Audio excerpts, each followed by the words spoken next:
Hey guys, welcome back to my channel, and as you guys can see from the title below, today I'm going to be sharing how I edit my Instagram photos. A lot of you guys have actually been DMing me all the time asking me what editing apps do you use, how do you edit your pictures, all of that good stuff. So I thought, why not create a video dedicated to this topic so that you guys can learn more. So I hope you guys enjoyed this video. I hope you find it informative. Also, make sure you guys subscribe and join the family before we get into this video. It really mean a lot to me if you do.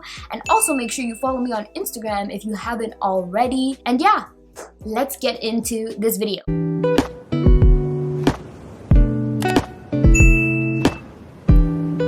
I've seen a lot of tutorials of how people edit their photos, and I don't really go too crazy. I don't really use that many apps just because I personally can't be bothered. I invest more time in the pre-production than the post-production, if that makes sense. I make sure that I have better lighting and better quality beforehand so that it's less for me to edit after I take my photo. That's why lighting is so important. Don't just think that like, oh my gosh, this is like all smudged here, but I can take time to edit it in post-production. I mean, you can, but it's just gonna take so much longer and so many unnecessary apps to do so. If you just make sure your makeup is flawless, you have some great lighting beforehand, take some great quality photos on your phone or on your camera, there's not that much you need to edit afterwards. It just makes life so much easier. Whereas if it's a little dull of a picture, if it's a little dark, you got to increase the brightness, and by increasing the brightness you ruin the quality of your photo, you know what I mean? So that's not something that you want to do, and I'm going to show that to you guys now. So what I'm going to do is I'm going to put my phone on screen record so you guys can see everything that I'm doing right now. So as you can see, I have a whole tab right over here and it's called editing, and pretty much I have all the apps that I love to use for my content. But honestly, I really don't use all of this on a regular basis. The only main app that I use to edit my photos is Facetune 2. So I'm gonna go ahead and just click on that. It literally has everything that you need in there to edit your photo. Honestly, I really don't feel like you really need any other app, and I paid to unlock access to all the different features. I don't remember how much it is on the top of my head, but it's worth the investment if you're planning to create beauty content, because it has everything you need to intensify your glam. So that's what I'm gonna go ahead and show you guys today. So the photo I have right over here is completely unedited, as you can see. So I'm gonna walk you guys through the whole process as to how I edit this entire photo so you guys can see everything that I use in this app. So the first thing I'm gonna start off with is my eyes. As you guys can see, if you look really close, my eyes in the inner corners, the colors of the eyeshadow is kind of like fading because I have extremely watery eyes, and that was my second makeup look of the day that I was filming. So my eyes were just so watery, and I was like, you know what? I'm just gonna get this photo and I can patch tool the inner corner of my eyes. It is what it is, because every time I try to fix my inner corner highlight, it was not happening. It was not working for me. So pretty much what I'm gonna start off by doing is fixing that. So I'm gonna go right over here and click on patch tool, and then as you can see, you can move around to capture which color you want. I want to capture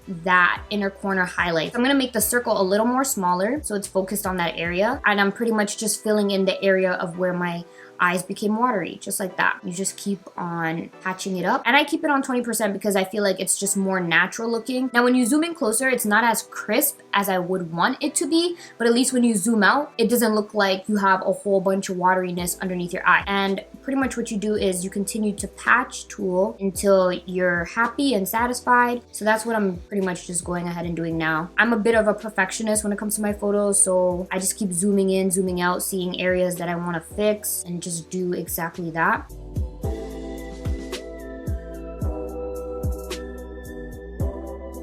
In the inner corner, my lash, it's a little bit poking out. I was in shambles clearly with this photo, but I feel like it's such a great photo to give you guys an example of how you can fix everything. So I'm just gonna patch tool that to be more inward.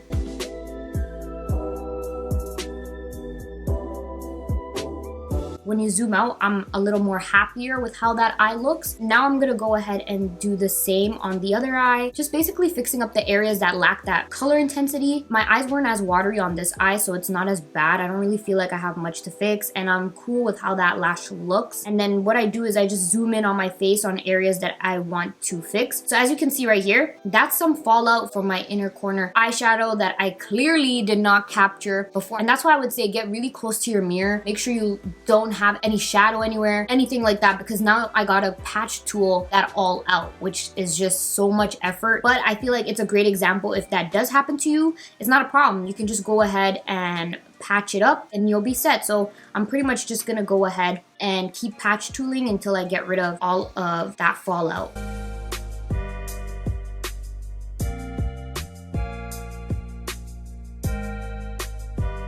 So it could be a tedious editing process, but honestly, it's worth it in the end. And now what I'm gonna do is I'm gonna go to retouch. As you can see, there's a lot of things you can do with retouch. You can whiten your teeth. Some people use it to even whiten their eyes if it's like a little red or dull. You have smooth, which can help smooth out your skin. And then you have smoother, which is like even more intense. I never use that just because I feel like that's how you start to look fake, is when you use smoother. Like it's not it. And then you have details, which sometimes I use to emphasize, you know, my eyeshadow or my lashes. Use details or sharpen to do that. And then the matte tool is really great for, like, let's say around your nose if you're too oily or something, like if it's hot outside and you took a makeup selfie outside or something and your oils are coming through, you can use the matte tool and just matte down those areas that you're greasy and no one would have known that you were greasy, you know what I mean? And then there's vibrance, which I love to use if the true intensity of my eyeshadow look is not coming out. I like to go in with that, but you also have to be careful because it kind of turns your eyeshadow look into a different color. As you can see, it just turns it more orangey, so you have to be very careful with that setting because it can go extremely left. There's black and white tool, so many different things you can do, but mainly I come here for the smooth. So what I do is, like, around my nose area, as you can see right over here, I have a little bit of texture, so I just go ahead with the smooth tool and I just smooth that out. I don't like to go all the way underneath my under eye just because I feel like that gets more unnatural looking, you know what I mean? And then right around my mouth, I just go ahead and smooth that area out as well. But I also make sure that it doesn't mess with the sharpness of my lipstick, so you can always go in and use the eraser tool if you apply too much of the smooth. And I keep the intensity on 100 until I'm done, just so I can know all the areas that I'm smoothing out, so I'm not doing too much. Then what I do is I just zoom out and I might get a little bit of that forehead texture, just a little bit. And then what I do is I just zoom in a little closer so that I can see all the areas that I smoothed. And then what I do is I just go ahead and lower the percentage to a point that just looks a little realistic, like it's not too overdone. I think I'm gonna leave it right here at 58. And as you can see, even though I went that high up, you could still see my texture. So it's like my skin doesn't look fake, you know? Let me show you guys before, after. It's really not that bad. I try to still at least keep a certain amount of texture so that it looks realistic, you know what I mean? And then you can go ahead and sharpen your eye look so that the shimmer shows a little more, that your lashes is more defined. You can even use it on your eyelid so that your eyes pop a little more. You see how, like, you can see how many areas it was applied to? You also want to make sure that it doesn't go underneath your eye, because then the lines underneath your eyes just become so much more drier than what it actually is in person. So you're going to want to make sure you just erase from the areas that you don't want that sharpen tool to